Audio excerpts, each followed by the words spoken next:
बिस्मिल्लाहिर्रहमानिर्रहीम। अस्सलाम वालेकुम students, I hope your friends students. आज हम लोग orthogonality property of Hermite polynomial को डिस्कस करेंगे।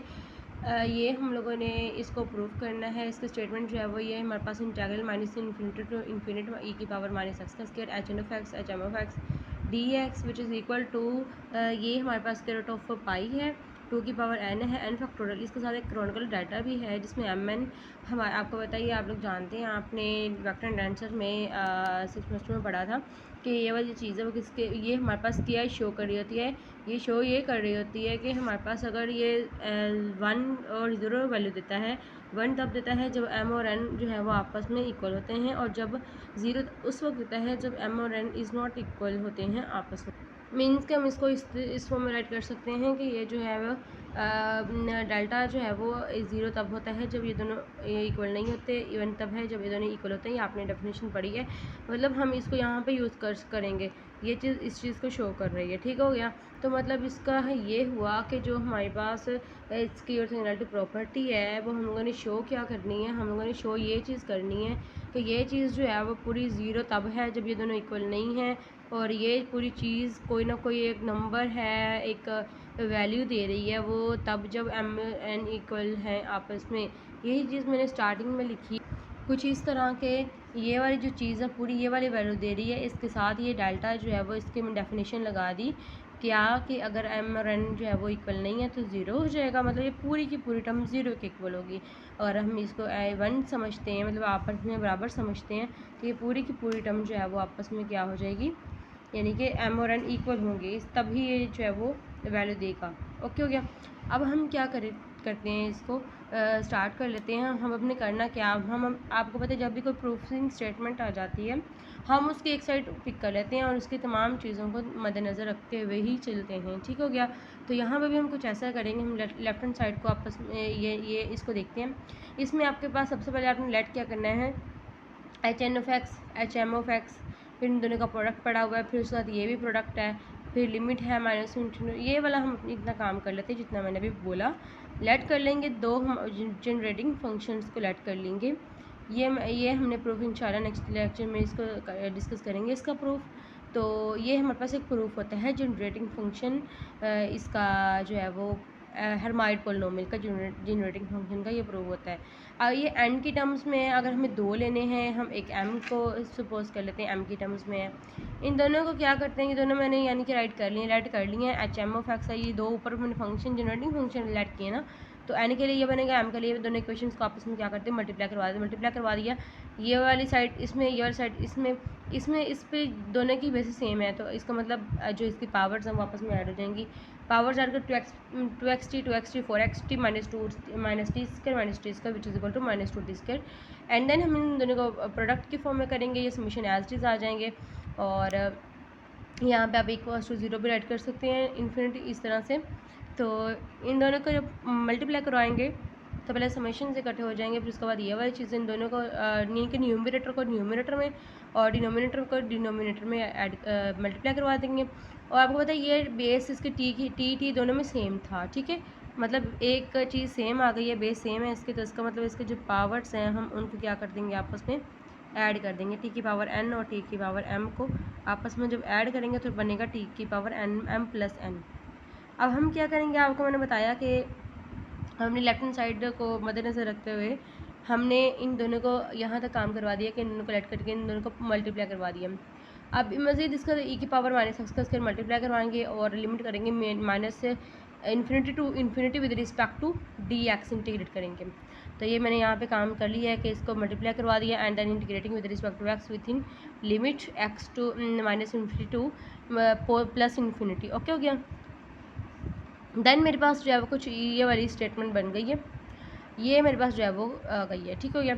अब मैं क्या करूँगी, अब मैं इन दोनों को, ये देखें, इन दोनों को आपस में कंबाइन करूँगी क्योंकि बेसिस सेम थी और मैंने इन दोनों को प्लस में कर दिया है, ठीक हो गया। और ये वाली साइड जो है वो इसमें कोई चेंजिंग नहीं होगी, मैंने इसको एज इट इज़ इस तरह से जो है वो कर दिया।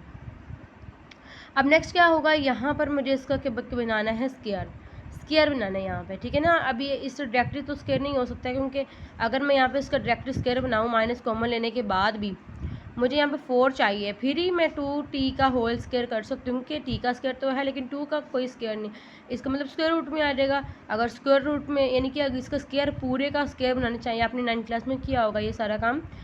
छोटी क्लासेस में देखें 2t है ना, 2t का स्क्वायर है, उसका हम स्क्वायर की फॉर्म में कैसे लिख सकते हैं, 2t का स्क्वायर है, t का तो स्क्वायर होगा ऑलरेडी, और यहाँ पे 2 का कैसे लिख सकती हूँ कि स्क्वायर रूट ऑफ 2 ऐसे लिख सकती हूँ ना, फिर ये कैंसिल हो गए, ये वाली चीज़ बनेगी।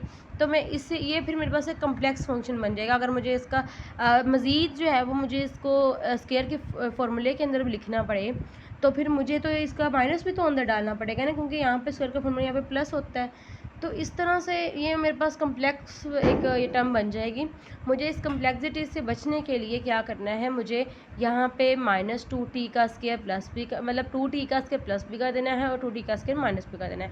इसको मैंने थोड़ा सा सेपरेटली सिंप्लीफाई कर दिया है, ज़रा आप इसको भी गौर कीजिएगा कि मैंने यहाँ पर ये वाली जो पूरी टर्म है -2t स्क्वायर तक, यहाँ तक मैंने इसको यहाँ पर लिख दिया है। मतलब इसको अगर आप इसको जस्ट इनको फोकस करें तो देखें वही टर्म है बिल्कुल e की पावर वाली, ये वाली टर्म, ठीक है, ये मैंने यहाँ लिख दिया।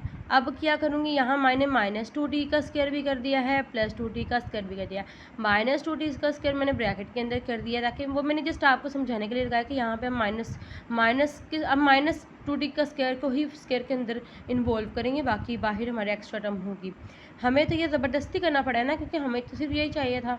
तो ये चीज़ जो है, ये आपको पता है मैथमेटिक्स का रूल होता है ना, जो चीज़ प्लस भी करते तो एक ही साइड अगर आपके पास चल रही है एट अ टाइम, तो आप उसमें माइनस भी करते हैं, अगर आप डिवाइड करते हैं तो उसमें जो है वो मल्टीप्लाई भी करते हैं, जिस चीज़ की भी आपको ज़रूरत हो। अगर तो दो साइड था, फिर दोनों साइड में सेम वर्क होगा।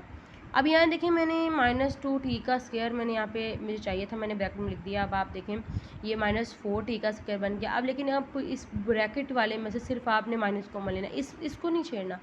ब्रैकेट में से माइनस कॉमन लिया तो ये आपके पास बन गया x का स्क्वायर -4xt + t का स्क्वायर। अब ये देखें ये पूरा का पूरा एक a - b का होल स्क्वायर का फॉर्मूला बना रहा है, a - b का होल का स्क्वायर, ठीक हो गया, और माइनस का माइनस बाहर है। और उसके बाद क्या हो जाएगा, यहाँ पर जो है वो +2t का स्क्वायर, ये वैसे ही एज इट इज़ बाहर। ये देखें ना, ये e की पावर में सारा काम हुआ है, ये मैंने सेपरेटली आपको शो करवाया है। तो e की पावर में ये वाला काम भी रख देते हैं, +2t का स्क्वायर, ये बाहर ऐसे ये वाला ना, इसका स्क्वायर बना के यहाँ पे रख दिया मैंने।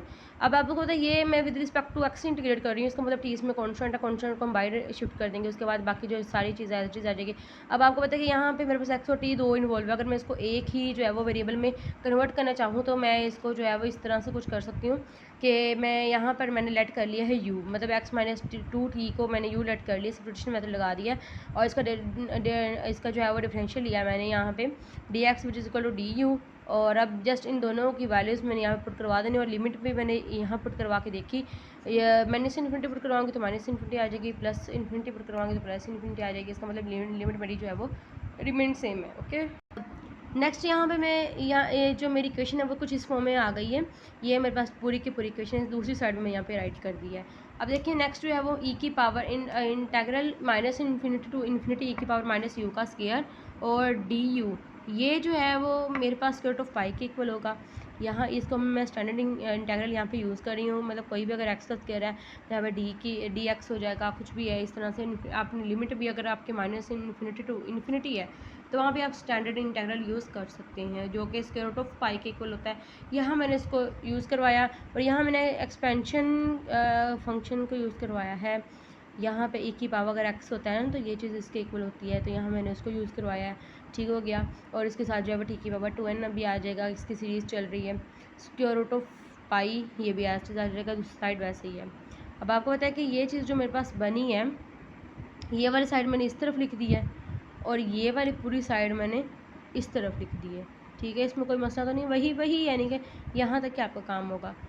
ये अब इसको मैंने क्वेश्चन नंबर 4 का नाम दे दिया है, थोड़ा सा इसको मैं सीक्वेंस के साथ लिख देना, ऐसे साइड्स को चेंज कर दिया है। अब यहाँ पे मैंने ये जो है वो ये बताना है कि अगर m और n दोनों इक्वल है, हम ऑर्थोगोनैलिटी प्रॉपर्टी इसी को यहीं पे यानी कि हर किसी में यही चीज़ प्रूव करते हैं ना, कि m अगर n के इक्वल है तो हम जो है वो m और n दोनों को सेम पुट कर देते हैं।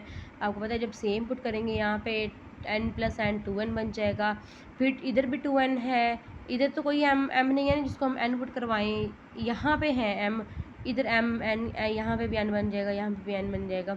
तो 2n इधर भी ये 2n, हमने इन 2n के कोफिशेंट्स को क्या कर देना है, कंपेयर करना है। कोफिशेंट को कंपेयर करेंगे तो इधर 2n का ये सारा कोफिशेंट आ जाएगा, ये हमारे पास इस मिशन के अलावा और dx के अलावा, ये सॉरी 2 की t की पावर 2n के अलावा बाकी ये दोनों का स्केयर बन जाएगा, इन दोनों का भी स्केयर बन जाएगा, ये चीज़ है। इधर इसके कोफिशिएंट क्या पड़े हैं जी, ये पड़े हैं, ठीक हो गया। लेकिन अगर दोनों इक्वल नहीं है, मतलब m और n दोनों डिफरेंट चीज़ें हैं, तो फिर t की यहाँ पर तो कोई t की पावर 2n नहीं बनेगा ना, और लेकिन हमें तो t की पावर 2n का कोफिशिएंट ही चाहिए। इधर कोई t की पावर 2n नहीं बनेगा, m प्लस n है। इधर क्या है, t की पावर 2n है। तो आपस में t की पावर 2n का इधर तो है लेकिन इधर नहीं है। इसका मतलब हम अगर कंपेयर करेंगे यहाँ से t की पावर 2n का कोफिशिएंट, तो फिर वो तो हमें नहीं मिलेगा ना। तो इसका मतलब हम उसको कोफिशिएंट क्या देते हैं कि यहाँ पे इसके अंदर इसका कोफिशिएंट क्या है, 0 है। तो यहाँ मैंने इसका कोफिशिएंट क्या लगा दिया, 0 लगा दिया, जब m और n आपस में इक्वल नहीं है।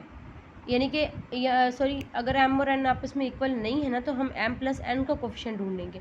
मतलब इस तरह से इसका कोफिशिएंट ढूंढना है। तो इसका मतलब क्या होगा, यहाँ पे इस तरफ तो कोई भी m प्लस n नहीं है, तो ये 0 आप वैसे कर लें, या इस तरह से इसको कोई कोफिशिएंट नहीं है, इसका मतलब 0 है। तो यहाँ पे मैं ये डेल्टा की डेफिनेशन भी लगा सकती हूँ कि ये और ये दोनों आपस में एक ये वैल्यू देते हैं, एक यानी कि 5 इक्वेशन देते हैं, एक 6 इक्वेशन। इन दोनों को अगर कंबाइनली मैं लिखना चाहूँ जनरली, तो मैं कैसे राइट कर सकती हूँ कि ये चीज़ जो है वो ये रिज़ल्ट दे रही है, साथ कभी 0 भी देती है ना, इसलिए फिर यहाँ पर कंडीशन लगाएंगे कि वेयर जो है वो delta M N equal to होता है 0 और 1 वैल्यू देता है।